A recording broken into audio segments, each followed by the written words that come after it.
What's up, everybody? Welcome back to Earn It, Save and Invest It. This video, I'm going to break down the stocks you should be watching in February 2026. Also, what's been going on in the market. As you might have seen, Microsoft's down 10% on the day, 15% over the last 6 months. Netflix is down almost 30% over the last 6 months. And even the stock market darling Palantir is down almost 3% over the last 6 months. So I'm going to kind of go over, are we looking at, are we going to start going into a bear market?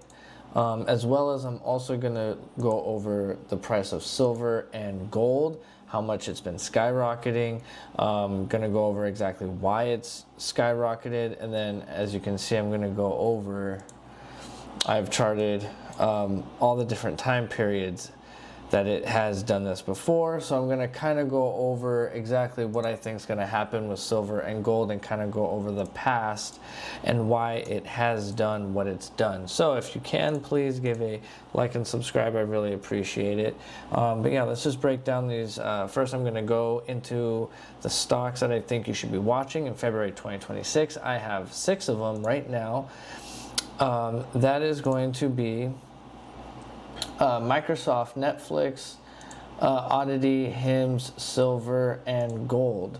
So as you can see, Microsoft, it's down. It's been down over the last 6 months. It's down 15%. It's down 15%, but it doesn't, it's a great company. But the reason why I say to watch is to really see how it performs, because Microsoft has been performing just terrible. And if this continues to go into February negative, it's very possible that the whole market starts to go down as well. Same thing with Netflix. This thing is down 30%. I'm not going to go over all their numbers. Microsoft, they posted decent numbers. Netflix posted decent numbers. But the stock just continued to crash, right? Look, you can see that they beat expectations.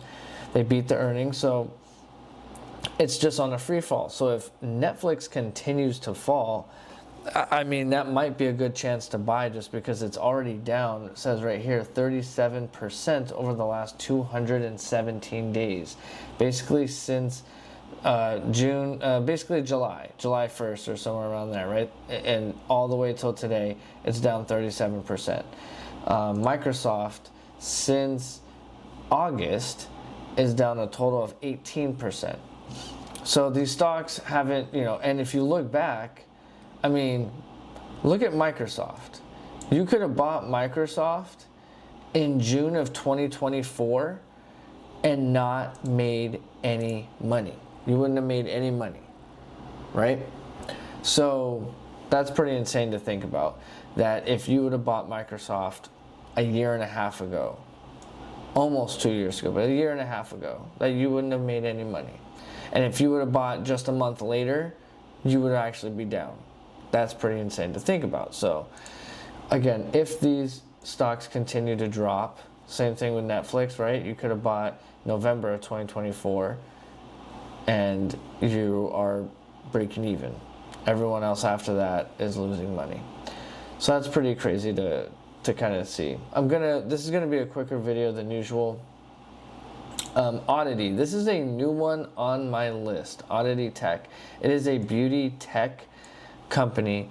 I have not brought this up before. I was doing some pretty deep research today, and the past couple days, I did decide to buy a little bit of it. I do believe that this stock is a good one to watch. I do believe that this thing is going to reverse at some point. So it is down currently 55% in the last 210 days. I mean, we could bring this back a little bit more, but I kind of like to go where it consolidates more, right? We could go 238 days, down 56%, but I have it right here, about 211, 210 days, about 55%. That's obviously a big drop in a short period of time, right? It was just June of last year, and it hasn't done anything since then. I believe in the company. This is just really looking at the charts. I'm not going to go over all the numbers exactly right now, but this is the chart and how it looks. And it's bad, right? As you can see, all of these they're looking bad. And obviously, when you're buying stocks, you want to buy them at a discounted rate. You want to buy them when they're going down. So Microsoft, Netflix, Oddity, all these stocks, I'm going to show you HIMS is next. These are going to be stocks that you can buy at a discount, essentially. Now, you do want to look at the numbers. I can break down all the numbers. I'm not going to go into that big of a detail right now in this video, but I will go into that very soon of all these stocks that I think you should be watching, mostly of Oddity and HIMS. Because Microsoft and Netflix, they're just so big. They're big companies. I don't need to break down those numbers too much. Oddity and HIMS, I would like to. This is HIMS right here. As you can see, it's down essentially 55% in the last 180 days. It's a very volatile stock. It is going up and down, up and down. I got lines galore everywhere. Let me just erase most of it. Right? That's what it looks like. All of these lines right here, these green lines, represent the top of right here, a top before it dropped, right? And I found a pattern that it's finally broken through. It's now passed through this top multiple times. So this is not a support. It has surpassed this support now multiple times. So now I'm really thinking 25 is at the absolute next support. If it at all goes below 25, it is very dangerous because it can go all the way down to 16, possibly 12, which I don't think it ever will. I do believe that this is a good time to buy. I said that this was a good time to buy if it goes into this area, and obviously today would be a better time to buy. But I do believe this company will be going up to a $100 stock over the next 4 to 5 years. So yeah, so that's just that. That's just really quick to go over the 4 stocks. Those are the 4 actual stocks that I think you should be watching in February 2026. They've all gone down pretty heavily recently, but they all post good numbers, right? So we'll kind of see if the market wants to just go down and these stocks continue to go down. I will be buying them at a discounted rate. And that's just what I want to do. If I went to the grocery store and I found a bunch of my favorite, food for sale, and it was just like, oh, hey, it's 50% off. I mean, obviously, if it's fresh and, then you can't just buy all the strawberries in the world. But you get me, right? If I could, I would. So that's just that. Now, next, I will go over silver and gold. Silver is on a pretty big run. Silver is on a run of 207% over the last 163 days. Now, I wish I could blow up that number. I got to figure out a way to blow that up because that's what the numbers are. 207% over the last 163 days. Now, what I do want to look at, I'm also going to look at gold really quick. Gold over the last 1,200 days is up 230%. So obviously a little bit of a difference. Silver, as you can see, if I just go to a 5-year chart, that's silver. So silver is really on that back end. And then gold has just been like this long, drawn out run. It got me thinking though, let's go to all. Why is it on this run, right? This is gold and this is silver. I mean, this, excuse me, these are spectacular runs, but is this sustainable at all, right? Can silver and gold sustain this run? So I just went really quick. Let's do gold first. Excuse me, geez. This is the 70s. It went up 269%. Then it went down a little bit, then it went back up 544%. You could say it went up a total of 1,300% basically. Over a pretty long period of time, it was basically the 70s. So, I wanted to look at why did gold go up in the 70s? Well, it went from 35 an ounce to 850 an ounce. primarily due to the collapse of the Bretton Woods system in 1971, which allowed the dollar to float freely. This was compounded by severe stagflation, oil shocks, high U.S. debt from the Vietnam War, and intense geopolitical fear driving investors towards safe haven assets. Sounds very familiar, right? Have you guys heard of BRICS and this whole thing about them coming off the dollar, right? There's that fear. Again, it's a lot of fear.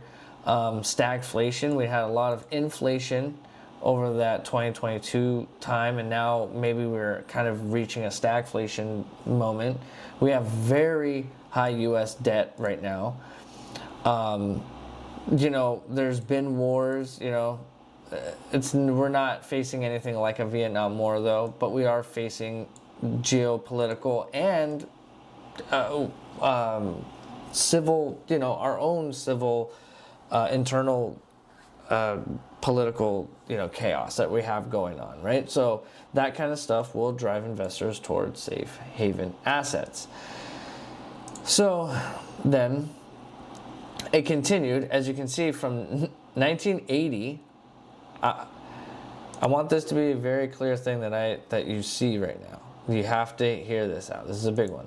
From 1980 all the way to 2008, that is 28 years, you made no money. Zero. If you bought that at that time, if you had bought in 1980, right? Clearly, if you'd bought here, you would have made some money eventually. But really, it took a long time to reach this point again. This is 2005, right? Now, what happened in 2005 and 2006, 2007? Does anyone remember what happened then? Well, sure, a lot of us do. It was a great financial crisis, all that. But I just wanted to see what Google had to say. Went from 500 per ounce for the first time since 1987, driven by a combination of weakening U.S. dollar, rising inflation fears, surging investment demand. Key factors included increased institutional investment via new ETFs, portfolio diversification, and broad commodity boom fueled by demand from emerging economies like India and China. So, there was it wasn't as bad as it was, I'm surprised it actually didn't put the great financial crisis, because again, you have to think about people when things happen in the world and people freak out and they feel like they don't trust the system. They want to go towards something like gold or a house, right? Something that they can have. And like hold and touch, right? Art, stuff like that. So, the great financial crisis made everyone freak out, and houses were not available. That was not something that people wanted to have. People were getting kicked out. There was foreclosures everywhere. So, a lot of people did go into gold. Now, a lot of new ETFs and stuff like that were being created and boomed. So, there was a lot of investment towards gold. But it was nothing like, nothing crazy, like a war, geopolitical conflict, right? We had, it said inflation fears, right? There was inflation fears. Right here it says inflation fears. But really in a weakening U.S. dollar, but nothing too crazy like, to let the dollar float freely and all that stuff, right? So that's just something to think about, right? It did kind of boom. And then it fell off a little bit for about, 7 years or something about 4, from 2011 all the way to 2015. Didn't do anything. But you could say from that top, it took from 2011 all the way to 2022, or basically 2023, for it to reach back to that level again and kind of not look back, right? So there was a long period where you were investing in a gold and you were receiving nothing. You didn't receive anything yet. Now, in the last about 1,200 days, you have a surging 230% in gold. So, is this sustainable? I'm going to say no. I don't think it's a sustainable thing. I believe that gold will eventually sell off. But here's one thing to think about. This run in the 70s, you could say it ran all the way up about, 1,200% total. The run in 2005 ran about 321%. We are now at 230%. That gives plenty of room for it to run still. It has room for it to run. It's gone quick, but it hasn't been the most, and it hasn't been the quickest, right? I mean, it's gone up pretty quick, but still it's in a long period of time. It's been, 3 years. So it's still, and it hasn't even reached 300% yet. So this thing could still run. Gold could still run. It could go up to about 6,000 or something. It could still easily hit 6,000, 6,500, and then eventually start breaking down and, going down. But lesson is for sure, at least what I got out of it, is that the gold has plenty of room to run if there's enough fear probably in the market, right? We had a great financial crisis. We had all kinds of war and stuff going on in the 70s. So who knows? Who knows exactly what's happening with our country and all that stuff that happens. I did ask Google, why is gold going up recently? It said it's surging record highs driven by intense geopolitical tensions, including conflicts in Venezuela and Greenland, heavy central bank buying, and anticipation of further Federal Reserve interest rate cuts. A weakening U.S. dollar, fears over global debt, and a need for safe haven asset amidst market volatility are also propelling the historic sustained rally. So again, a lot of stuff that's going on. We do have high debt, and so we'll see exactly what happens with gold. I do believe it has still plenty of room to run. Of course it does. But I don't think that this run is going to be sustainable. I think eventually it will break down like this. But who knows? This right here could be where we are, right? This line could easily go up more, up to 7,000 maybe, then come back down to here, about 5,000, and then stay here for a while, right? That could happen. There's plenty of possibilities in this world when it comes to the stock market. Stock market's emotional. This is silver. Silver's a little bit more of a rocket ship. It's really gone up a lot. It's in the last 154 days, it's gone up 207%. That's a lot. You could say over the last 1,250 days, it's gone up about 500%. Either way, that's a pretty substantial move. The other big moves it's had, in the late 70s, it went up about 400%. And then you did not see that price again until recently. That was 1980, and you didn't see it till 2025. That's crazy. Think about that. That's 45 years. If you bought gold in 1980, January 1980, you did not make any money for 45 years. That's crazy. That's crazy. Silver. Silver. We're on silver now. If you bought silver in January of 1980, you did not make any money for 45 years. That's wild. All right. 16,649 days. That's what it says right here. 16,649 days. Wow. But the run that it had was 439% for 334 days. This run over here, 2000s, right? I mean, it started kind of right here in 2005, and then it went down 2008, and then it continued to go up. Again, great financial crisis, all that. Went up 385% in a total of 910 days. That was a big one. And then again, of course, we have the 100% in 1,000, or we have the 207% in 154 days. So Silver is on a big run, big jump up. Looking at the charts again, I don't find this a sustainable run. Does that mean it can't go further? Of course it can go further. It definitely can.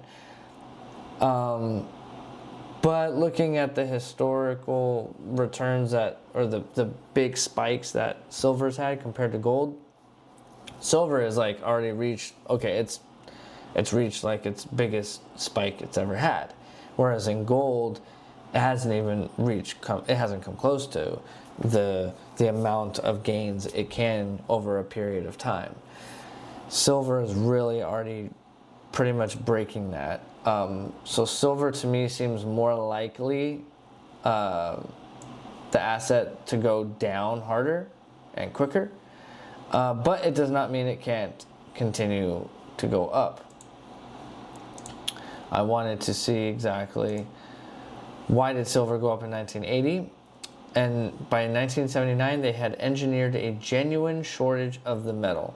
The Hunts owned $4.5 billion worth of silver, representing about 70% of the world's supply. The price climbed until January 17, 1980. An ounce was about $50. So obviously that had a lot to do with it, and then they obviously the supply of silver went up, and so it was not that much anymore.